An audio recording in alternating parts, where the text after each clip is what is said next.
BHK, 3 BHK, shops, restaurant, supermarket and commercial. Available for rent in Kolattur. Nearby Meridian Hospital, Kumaran Hospital, backside of Red Terry. Please contact 9034555554. எவ்வளோ பெரிய ஆளாக இருந்தாலும் சரி பதில் சொல்லி தான் ஆகணும் அப்படின்னு இப்போ வெற்றிமாறன் அவர்கள் சொல்லியிருக்காரு அப்படின்ற செய்திகள் சமூக வலைதளங்களில் வெள்ளாக பரவி வந்துட்டுருக்கு. அது என்னன்றதை வீடியோக்களை பார்த்து தெரிஞ்சுக்கலாம். குற்றம் சாட்டப்படக்கூடிய நபர் எவ்வளோ பெரிய ஆளாக இருந்தாலும் நாம் பாதிக்கப்பட்டவரின் பக்கம்தான் இருக்கணும். இதுவரை அந்த நபர் மீது எந்த குற்றச்சாட்டும் இல்லை, அதனால் அவர் நல்லவராகத்தான் இருப்பார் போன்ற நிலைப்பாட்டை எல்லாமே நம்ம எடுக்கவே கூடாது. தன் மீது குற்றம் இல்லை என்பதை நிரூபிக்க வேண்டிய பொறுப்பு குற்றம் சாட்டப்பட்டவருக்கு தான் இருக்கு அப்படின்னு சொல்லியிருக்கிறாரு வெற்றிமாறன்.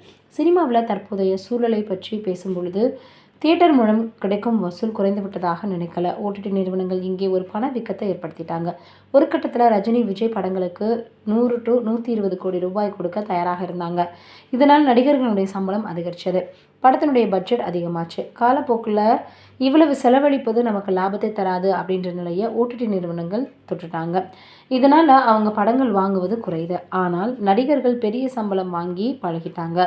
பெரிய படங்களாக எடுக்கும் வழக்கம் ஒட்டிக்கிட்டே இருக்குது. இதுதான் பிரச்சனை. சமீபத்தில் வாழை அப்படின்ற படம் வெளியாச்சு. மாரி செல்வராஜ் என்கிற பெயர் மட்டும்தான் அதில் வியாபார பொருள். மற்றபடி படத்தில் யாரையுமே தெரியாது. ஆனால் அந்த படம் அதன் பட்ஜெட்டை விட 2 மடங்கு அதிகமாக தியேட்டர்களில் வசூல் செஞ்சுருக்கு. அதனால் தியேட்டர் வசூல் பொய்த்து போகலை. நாம் தான் நம்மை ரொம்பவே அதை பற்றி யோசித்து பார்த்துக்கணும். ஜனநாயகம் நாம் சொல்ல நினைக்கும் கதைகளை தியேட்டர் ரசிகர்களுக்காகத்தான் சுதந்திரமாக சொல்ல முடியும். ஓடிடிகளில் நிறைய கட்டுப்பாடுகள் இருக்குது. நிறைய விஷயங்கள் நம்ம பார்த்தோன்னா விஷுவலாக காட்டவே முடியாது அப்படின்னு சொல்லியிருக்கிறாரு. அதே போல் பார்த்தோன்னா நிறைய படங்களில் அதை வைக்கக்கூடாது, இதை வைக்கக்கூடாது அப்படின்றதற்காக பார்த்தோன்னா பல விஷயங்கள் பேசப்படும். அதனால் நம்ம ரசிகர்களுக்கு ஏற்ற மாதிரி ரசிக்கக்கூடிய வகையில் தான் படம் பண்ண முடியுமே தவிர மற்றவர்களுக்காக நம்ம படங்கள் பண்ண முடியாது.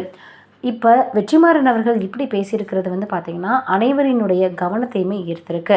கதை அதே போல் நம்ம பேசக்கூடிய வசனம் அப்படின்றதனுடைய அடிப்படையில் பெரும்பாலுமே பார்த்திங்கன்னா திரைப்படமானது வெற்றி அடையுது அப்படின்னு தான் சொல்லணும். நீங்கள் என்ன நினைக்கிறீங்க இதை பற்றின மறக்காமல் கமெண்ட்டில் சொல்லுங்கள்.